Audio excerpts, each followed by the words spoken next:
বাংলাদেশে আসছে মানবাধিকার হাই কমিশন। 1939 সালে শুরু হয় দ্বিতীয় বিশ্বযুদ্ধ।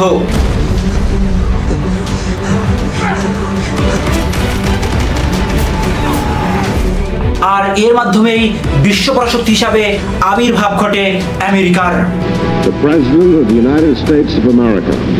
1945 সালে দ্বিতীয় বিশ্বযুদ্ধ শেষ হলে পৃথিবীতে শান্তি রক্ষার নামে পাশ্চাত্য ক্ষমতাকে টিকায় রাখার জন্য তৈরি করা হয় জাতিসংঘ সহ বেশ কয়েকটি অঙ্গ সংগঠন।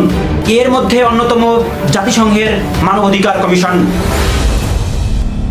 1946 থেকে 2006 এবং 2006 থেকে এখন পর্যন্ত এই কমিশন নাগরিক অধিকার রক্ষার জন্য কাজ করছে।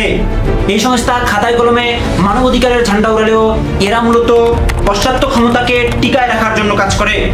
এই ধরেন আমেরিকা যখন ইরাকে হামলা করে, আফগানিস্তানে হামলা করে, ইসরায়েল যখন ফিলিস্তিনে হামলা করে হাজার হাজার মানুষ মারে, যখন খাদ্যের অভাবে গাজা উপত্যকায় মানুষ মৃত্যুপ্রায়, তখন জাতিসংঘের মতো সংস্থাগুলো বরাবরের মতোই নীরব।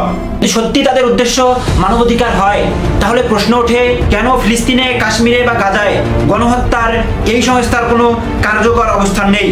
জাতিসংঘের মতে মানবাধিকার কার্যালয়ের কাজ হলো বিভিন্ন দেশে মানবাধিকার পরিস্থিতি পর্যবেক্ষণ, প্রতিবেদন তৈরি ও প্রয়োজন মতো সুপারিশ দেওয়া।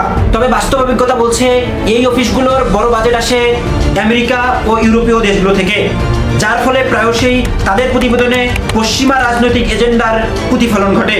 অতীতে এমন রিপোর্টের উপর ভিত্তি করে অনেক সময় কোনো দেশের উপর যুদ্ধ নিষেধাজ্ঞা বা কূটনৈতিক আন্তর্জাতিক চুক্তি হিসাবে ব্যবহৃত হয়েছে। বর্তমানে মানবাধিকার কার্যালয় যুদ্ধবিধ্বস্ত দেশগুলোতে যেমন সুদান, আফগানিস্তান, সোমালিয়া, লিবিয়ায় কাজ করছে। এসব দেশ দীর্ঘদিন ধরে গৃহযুদ্ধ, সামরিক সংঘর্ষ ও জাতিগত সহিংসতায় ক্ষতিগ্রস্ত। অথচ এই অফিসগুলো ওই দেশগুলোর মানবাধিকার পরিস্থিতি বা রাজনৈতিক স্থিতিশীলতা ফিরিয়ে আনতে কার্যকর ভূমিকা রাখতে পারেনি। বরং এসব কার্যালয় থেকে তৈরি করা রিপোর্টে বিদেশি সামরিক হস্তক্ষেপ, নিষেধাজ্ঞা ও সরকার বিরোধী প্রচারণার পুঁজি হিসেবে ব্যবহৃত হয়েছে। তাই অনেক রাজনীতি বিশ্লেষক মনে করছেন বাংলাদেশে মানবাধিকারের চেয়ে বেশি গুরুত্ব পাবে ভূ রাজনৈতিক তৎপরতা।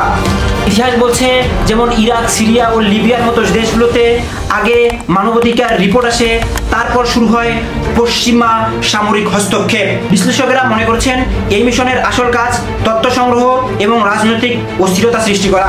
একে এক ধরনের আন্তর্জাতিক বৈধ গোয়েন্দা মিশন বলা যায়। জানা গেছে জাতিসংঘের মানবাধিকার মিশনের সদস্যরা বাংলাদেশে কোনো অপরাধ করলেও তাদের বিরুদ্ধে দেশের পরিচালিত আইন প্রয়োগ করা যাবে না। এমনকি তাদের ব্যক্তিগত মালামাল, নথিপত্র আদালতের প্রয়োজনীয়তা সত্ত্বেও জব্দ করা যাবে না। বাংলাদেশে এই মিশন চালু হলে এর আওতায় আসবে দেশের রাজনৈতিক অবস্থা, নিরাপত্তা বাহিনী ও বিচার ব্যবস্থা। তাহলে প্রশ্ন ওঠে আমাদের জাতীয় সার্বভৌমত্ব থাকবে কোথায়?